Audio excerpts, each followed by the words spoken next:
The most important thing you should be doing for your mocks is, you have your GCSE mocks coming up, unsure of how to revise to get the best grades, or are you unsure if you should even revise for these mocks? Are mocks that important, or are they just a waste of time?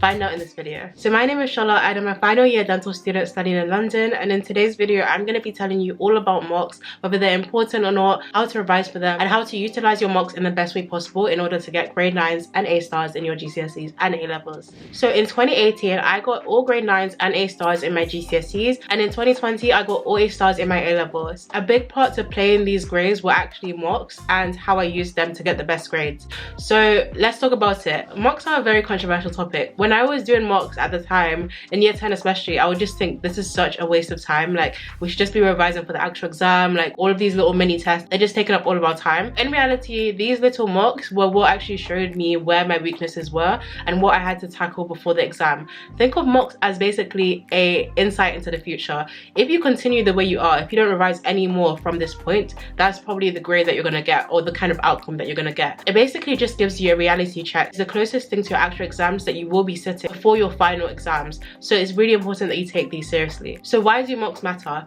They're a true indicator of how you're doing, what your strengths are, what your weaknesses are, and places that you need to look over before your actual exam. They are the most accurate form of exam conditions that you're going to be having before your exam, especially if you're doing these in the exam hall that you're going to do for your actual exam. This is like the final time that you can do this without it actually contributing towards your grade. When you cut away all of the noise, all of the pretty notes, all of the highlighting, this actually shows what is truly in your brain in the moment. And this is really important because you might think that you know a topic really well, but let's say it comes up in the exam in a different form and you get it completely wrong. That's a sign that you don't know the topic as well as you thought you did. Another thing about mocks is that you can use it as an opportunity to refine your revision strategy. So let's say you're revising for your mocks and you think you're revising really good, you're putting in the hours, but when you get your mock grades back, it's not looking good. That's basically a sign that the way you're revising is not effective and you need to change it up before your actual exam. So let's move on to how to actually revise for mocks and if this is different from normal revision. So the way that you revise for mocks, I would suggest getting started a month early. It's not something that you need to burn yourself out for, of course. You don't need to spend 10 hours per day. You don't need to do extensive revision, but please revise actively knowing that you have these mocks. Don't just revise in general. Know what topics are coming up in the mocks and make sure you strategize revising those. It's very important that you learn how to focus on your weaknesses now. I know you're thinking, oh, I still have time before the actual exam, so let me just focus on these subjects because I like them more. This is the recipe for failure. You really need to start tackling these weak spots now before they humble you in the actual exam. So for example, let's say I'm someone who's not really good at English, like I just don't get it. I don't get how to get a good grade. I don't get how to structure my sentences, my paragraphs. This is a time that I would actually use to refine my technique of how to answer questions. I would read exemplar essays. I would watch many videos by English teachers because they're the ones who know what the mark scheme actually means. And I would spend so much time focusing on refining my technique so that when it comes to this exam, if I do improve, then I know that this is the right step towards my final exam. Focus on understanding how to answer questions now so that you can test this out. It's basically like a trial before your actual exam to see if the revision that you're doing is working. So what I would do is write a list of all of my subjects that are coming up, rank them in terms of the hardest subject to the easiest subject, and this is how I prioritize revising for them. Something like maths is something that you can integrate in your daily schedule. You don't need to put in like 5 hours at once for maths, but just make sure that you're practicing throughout. Other subjects which you are finding quite easy, you don't need to spend as much time doing these because you are quite confident in them already. Just go over them by doing exam questions, focusing on why you get those exam questions wrong, and then developing upon this. You don't need to go back and do extensive revisions such as watching videos, doing flashcards on things that you already know. It's all about testing what you know in an active way. Another thing is to focus on active techniques. Mocks are not the time for you to be highlighting your notes, to be writing notes, to be making notes. It's just not the most effective way to use your time. What I would recommend instead is if you are struggling with a topic that you actually don't understand it, then watch a video. After you watch the video, you can then go on to exam questions and then see that you can answer these. If you can't answer these, you need to figure out why. Is it because you simply don't have the information in your brain? Is it because you don't know how to answer these kinds of questions? Or is it because you're making silly mistakes? The sooner you understand the reason why you're making mistakes, mistakes, the better, because then you can focus on those before the mock comes up. One of my favorite ways of revising for my mocks was using flashcards. So I would have these flashcards made throughout the year, but if you haven't made these flashcards, then this is the perfect time to start making them and using them. And then I would basically do these for 25-minute burst, 5 minutes break, and I would do these for about 2 hours. After that, I would then focus on doing exam questions, and this will basically reinforce the knowledge and make it stronger in my brain so that it would be much easier to answer these kind of questions in exam. One thing I always used to notice is that these exam questions would always repeat themselves in the mock because there's only so many questions they can ask you. So if you do as many questions as possible, that basically sets you up to get the best grade. The most important thing you should be doing for your mocks is doing exam questions. Don't focus on all of these passive revision methods because they will not get you the grades that you want.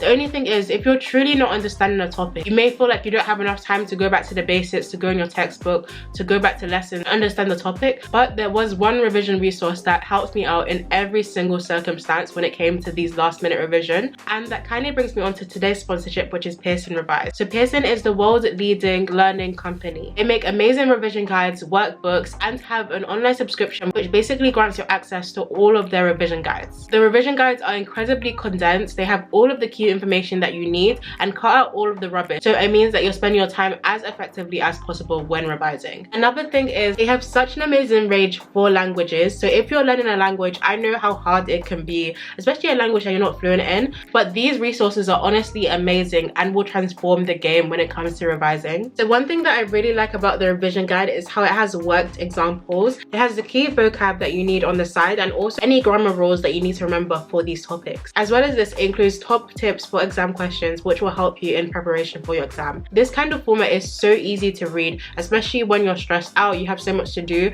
Having things condensed in this way basically means that you're spending less time looking all over the internet for resources, looking all over the internet for videos, and it basically just puts everything that you need in one place. Buying this revision guide also grants you access to the online subscription, and this has flashcards, audio, quizzes, and more for you to practice on. As anyone who's studied a language knows, studying a language, you need to have audio, you need to hear people speak the language to understand it and to memorize it. So having access to this in one revision guide is just amazing. As well as this, there is a matching workbook which basically has questions for all of the topics that could come up in your exam. It has all of the answers at the back as well as a QR code for each answer, which basically allows you to listen to the recording. Honestly, this series is amazing. So if you are struggling with a language right now and you have your mocks coming up, you have your actual exam coming up, definitely check these out. As well as the physical book, there is the Pearson Revise subscription, which basically grants you access to all of the revision guides. There's also videos and quizzes for only £2.50 a month or £19.99 a year, which is such a steal. So definitely be sure not to miss out and check this out in the link in the description down below and let me know how you get on. Okay, finally, let's talk about how to use your mock results, because this is actually the most important thing when it comes to mocks. You need to actually look back on your mocks to get the most benefit from it. There's no point of just doing the mocks and getting your grade and thinking, oh okay, that's okay, let me just move on. No, the thing about mocks is that you have to look back at them and critically analyze them to see where you lost those marks, because you don't want to lose those marks again. So something that one of my teachers used to do, which I actually found really helpful, is they basically gave us a little mark scheme which had all of the different questions on and the topics they were related to. Based on what you got on the question, it would be marked out of red, orange and green, and that basically showed how many marks you got out of the overall marks available for that question.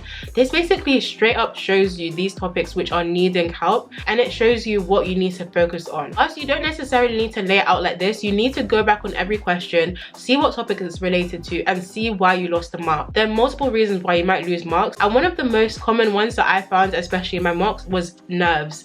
I would literally just read the question wrong or miss out a whole question just because I didn't see it. I remember this one time where I missed out a whole 2-page spread of questions in chemistry, and that is what cost me the mark between the next grade. So it's really important that when you're doing your mocks, you learn from these mistakes. If you're making mistakes because of nerves, then you know for the next time, just calm down, take a deep breath. One deep breath is not going to waste time, and make sure you're properly going through the questions, making sure that you answer all the questions, making sure that you're not making silly mistakes, and double checking your answers. If you're losing marks because you just didn't understand the question, then this is a sign that you need to go back to your teacher. There's no point of just marking it from the mark scheme but you don't understand where you went wrong. You're not going to improve from this, and should this question come up in your actual exam, you're not going to get the mark. So any question where you're like, you just don't understand, the mark scheme isn't helping you, nothing's helping you, it's time to go go to your teacher. I would recommend setting up a little meeting anytime that your teacher is free, going through the question and answering as many questions as you can until you understand the question. There's no point in being ashamed of this. The teacher is there to help you, and honestly, it's better that you feel embarrassed now than in the actual exam when you have the same question come up and you can't answer it. And if there's a topic in particular where your mind just went blank because you didn't revise it or you didn't revise it properly, that's the sign to go back to the drawing board, go back to the videos, use your Pearson revision guide and understand the basics of the topic. Once you understand the basics, you can do things like blurts, you can do things like flashcards, you can do things that basically test your knowledge in an active way just to double check that you understand it. After that, it's time to do tailored exam questions in that topic so you can focus on understanding that topic in a different context and also being able to apply your knowledge to that topic. Because it's one thing to understand the topic, but if you don't know how to apply your knowledge in different situations, especially in subjects like biology where they throw in random animals or random organisms, you need to be able to apply your knowledge in any way. So let's move on to the final tips for success. So first thing is to stick to a consistent study schedule. Don't be the person who doesn't revise for the whole month and then does 8 hours of revision the day before. I'm telling you, you're not going to get the same grade, and you will be better off if you just did 1 or 2 hours per day as opposed to waiting until the very end to just cram as much as possible. It's not going to be as effective and you're going to be more stressed, which means you're probably going to make more mistakes in your actual exam. Just do a few focused Pomodoro sessions per day and you'll find that you learn a lot more that way as opposed to just trying to do as much as you can in one weekend. It's not going to work as well. And use mocks as building your confidence for the real thing. Don't pretend these mocks are just mocks. In your head, I want you to walk into the exam thinking this is my final exam and this is my final grade. I know it may seem a bit stressful to put this on your mind at this time, but if you pretend that it's your real mocks, you can know that anything that you did in this exam was you working at your hardest. And you won't blame yourself and you won't think, oh, I could have worked harder. Oh, this is not my true grade because I didn't put all of my effort. You're just gonna make excuses for yourself and it's not gonna benefit you in the long run. So just pretend that it's your real exam. Walk in, do it like your real exam, be focused, don't be looking at other people. Make sure you double check your answers, like as if this is going to be the final thing, and also make sure you answer every question. I don't care if you don't know the answer, I don't care if you don't know the topic, the question, the answer.